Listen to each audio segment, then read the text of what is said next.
In the Book of Boba Fett chapter 6, Luke offers Grogu an ultimatum. He can either choose the chainmail and return to Din Djarin, or choose Yoda's lightsaber and train in the ways of the Jedi as Luke's first student in the Skywalker Academy. Now, in my full episode breakdown, I discussed how Yoda's lightsaber being intact and in Luke's possession is a major retcon. After Yoda's loss to Palpatine in Revenge of the Sith and subsequent exile on Dagobah, Ming-Na destroyed Yoda's lightsaber as a symbol and celebration of the destruction of the Jedi Order. We see this in the Vader comics issue number 1, yet somehow 30 years later, Yoda's saber is still intact. This is a retcon, but I've seen some people say that maybe Yoda built a second lightsaber after his exile, but this is categorically untrue as proven in one of the comics and a misunderstanding of George Lucas's vision for the character during the original trilogy. Yoda's exile on Dagobah was a way for him to mask his presence in the living force, so he couldn't be found by the Emperor, and it was also a form of penance for his hubris and an attempt at reconnecting with the elements of the Force. After losing his first lightsaber in episode 3, he never had a need for a second lightsaber. This is confirmed in the Empire Strikes Back novel, as well as the 2019 Age of the Rebellion special, The Trial of Dagobah. This comic dives into the psyche of Yoda once he arrives on the planet. When trying to figure out how he's going to survive, he sees a herd of native quadrupeds. And these are, quote, the best source of meat that Yoda was able to find. And when contemplating how to hunt them, he realizes that he could build a second lightsaber. But the moment he catches himself considering this option, he stops because he realizes that doing so would, quote, diminish the weapon of the Jedi in the pursuit of filling his own belly. And then he swears that he would never wield another lightsaber as long as he lives. And even if Lucasfilm retconned this comic as well,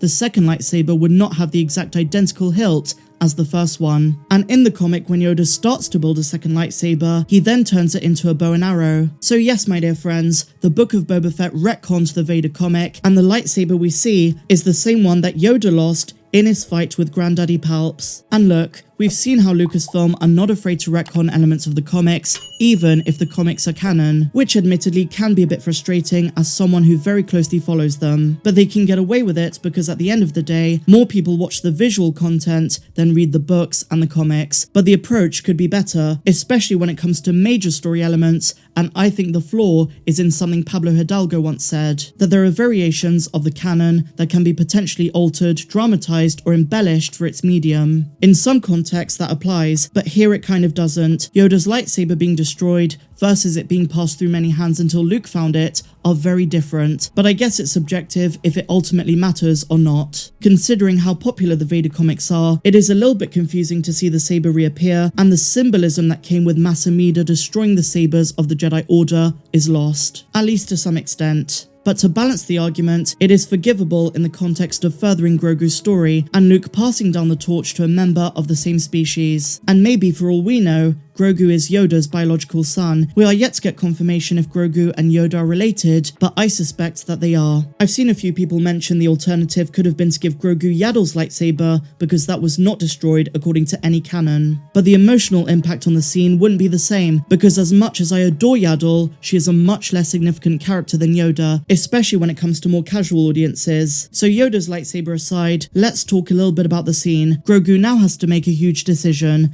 Does he go back with Mando or stay with Luke to train in the ways of the Jedi? I think it's pretty obvious that Grogu is not going to stay with Luke, given that we know Ben Solo ends up being Luke's first student further down the timeline. But that doesn't mean that he won't keep up his Force abilities. It has been long speculated that Grogu will become the second ever Mandalorian Jedi after Tar Vizsla. And in chapter 6 we see Ahsoka put forward the question to Mando of why he's so sure Grogu is a Mandalorian foundling and not a Padawan. Well, in my mind, he could easily be both. I think the ultimatum that Luke puts forward to Grogu is a bit of a misdirect, and in a big way, I think he was just trying to see where Grogu's head was at. But we're also starting to see that Luke is repeating the same mistakes of the Jedi Order of old in making Grogu choose. These kinds of mistakes are ultimately what leads to his failure later on, especially with Ben Solo, his nephew. But I will say that the attachments dogma is one of those aspects that to a large extent, Luke Skywalker saw the nuance in, learning how to love in a way that was compatible with the ways of the Jedi. But I suspect over time, his view is not going to be the same as as Return of the Jedi, and he might revert back to the old Jedi way of thinking in the years leading up to the sequel trilogy. I guess time will tell, but that's an entirely different discussion for a different day. But as I say, my dear friends, I think Grogu is going to choose Din Djarin, and he's going to be back in his father's arms in Season 3. Choosing a path that's both Mandalorian and Jedi would be, in my mind, the best way forward for Grogu's future. As much as I want to see more training scenes with Luke and Grogu, and as much as the two of them were epic together in Chapter 6, I just don't think that's the story Dave Filoni and Jon Favreau are going to tell. I suspect that they've used these last 2 episodes of the Book of Boba Fett to bridge the gap between The Mandalorian Season 2 and 3. In other words, Grogu and Mando are never actually a part in The Mandalorian itself, only in the time period between Seasons 2 and 3. So when the upcoming 3rd season of The Mandalorian drops, Grogu is back right from the start, so there's no real screen time without him. And given that Grogu is a cash cow for Disney, they're obviously not going to leave him out. But that's not to say that we're not going to see Luke again. I think we absolutely will. Look how much money and work went into bringing him back, but his story might connect in other ways to the Mandalorian related shows. I think Chapter 6 set up a prominent role for him in the Ahsoka series.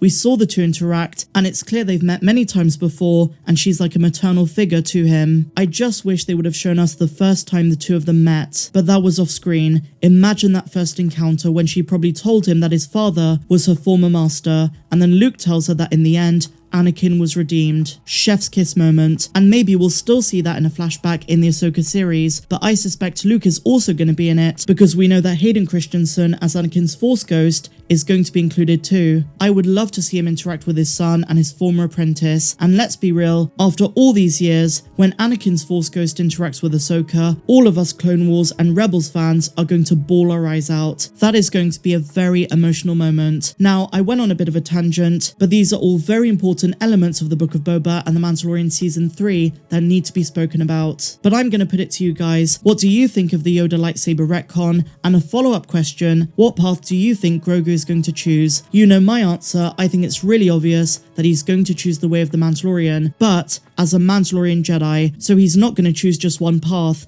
I think both of them suit him. So share your thoughts in the comments down below, and if you enjoyed this video, please be sure to give me a big fat thumbs up, subscribe to the channel if you're new, hit the notification bell, and check out my Patreon. The link is down there in the description. There are tons of videos that you can't find here on YouTube. But until the next one, where we're going to be talking about Cad Bane, may the Force be with you always. I'm Star Wars Meg. Have a good one.